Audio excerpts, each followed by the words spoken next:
ለእያንዳንዱ ኢንች መሬት ዋጋ በሚወጣበት ትናንሽ ደሴቶችና ቁርጥራጭ መሬቶች ጦርነቶች በሚካሄዱበት ምድር ላይ ማንም የማይፈልገው ቦታ እንዳለ በነግርስ እስካሁኑ ሰዓት ድረስ በፕላኔቷ ላይ በማንኛውም እውቅና ባለው መንግስት ያልተጠየቀ ብቸኛው የመኖሪያ ቦታ ሲሆን ከጂኦግራፊያዊ ክስተትነት ባለፈ በሮች ታሪኮች ብቻ መሆናቸውን የሚያስታውስ ምልክት ሆኗል። 2060 ኪሎ ሜትር ስኩዌር የቆዳ ስፋት የያዘው ይህ ቢርታውል የተባለ አካባቢ በግብጽና ሱዳን ድንበር ላይ የሚገኝ ሲሆን ሁለቱም ሀገሮች ምንም አይነት የይገባኛል ጥያቄ ሳያቀርቡ ለዘመናት እርግማን ያለበት ይመስል የኔ አይደለም ሲሉ ቆይተዋል። መንስኤውንና ሌሎች አስገራሚ ክስተቶችን በዛሬው ቪዲዮ እንቃኛለን።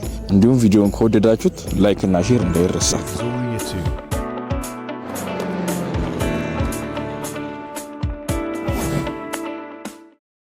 የታሪኩን መነሻ ለማወቅ ወደ 1899 ልውሰዳችሁ። ሱዳንና ግብጽ በእንግሊዝ ቅኝ ግዛት ስር የነበሩበት ወቅት ነበር። ከዚያም የእንግሊዝ መንግስት የጂኦግራፊያዊና የባህልን ልዩነት በጠበቀ መልኩ ለሁለቱም ሀገራት በ1899 አዲስ የካርታ ንድፍ ቀረጸ። ሆኖም ግን ከ13 ዓመታት በኋላ ስህተቶች ነበሩበት በሚል ከመጀመሪያው ብዙም ያልተለየ አዲስ የካርታ ንድፍን አረቀቀ። የቢርታውል ባለቤት አልባነት መንስኤ የነበሩት እነዚህ ሁለት ካርታዎች ነበሩ። እንዴት እንደሆነ ሀላኢብ ትራያንግል። ሀላኢብ እጅግ ጠቃሚ የተፈጥሮ ሀብትና ማዕድናት እንዲሁም ደግሞ ሰፊ የቀይ ባህር ወደብ ያለው መሬት ሲሆን በአንጻሩ ግን ቢርታውል ሰፊ በረሃማ አካባቢ ነበር። የሁለቱም የካርታ ንድፎች ልዩነት የነበረው የ1899 ካርታ ለምለሙን ሀላኢብ ትራያንግልን ለግብጽ እንዲሁም ቢርታውልን ደግሞ ለሱዳን የሚሰጥ ሲሆን በኋላ ተሻሽሎ የወጣው ደግሞ በተቃራኒው ሀላኢብ ትራያንግልን ለሱዳን ቢርታውልን ደግሞ ለግብጽ የሰጠ መሆኑ ነው።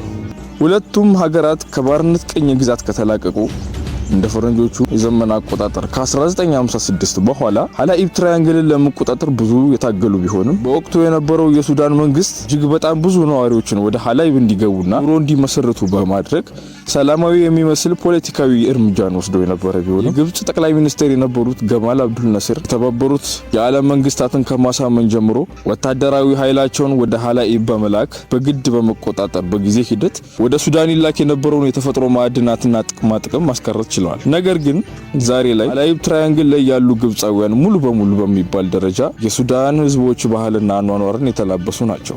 በዚህም ምክንያት ቢርታውል ዛሬም ድረስ የትኛውም መንግስት ሳይቆጣጠረው ፈላጊ እንዳጣ ቆይቷል። ይህ በእንዲህ እንዳለ ጀርሚያ ሂተን የተባለ አሜሪካዊ ግለሰብ የ7 ዓመት ሴት ልጁ ልዕልት የመሆን ምኞት ለማሳካት ከግብጽ ደቡባዊ ክፍል በመነሳት 14 ሰዓታትን ከፈጀ አድካሚ ጉዞ በኋላ ወደ ቢርታውል ምድር ገብቶ ባንዲራውን ተክሎ ነበር። የሚገርመው ደግሞ ቦታውን ታላቋ ሰሜን ሱዳን በማለት የሰየመ ሲሆን የአካባቢውም ልዕልት የ7 ዓመት ልጁ ኤሚሊ መሆኗን በሶሻል ሚዲያ ላይ ጭምር አጋርተዋል።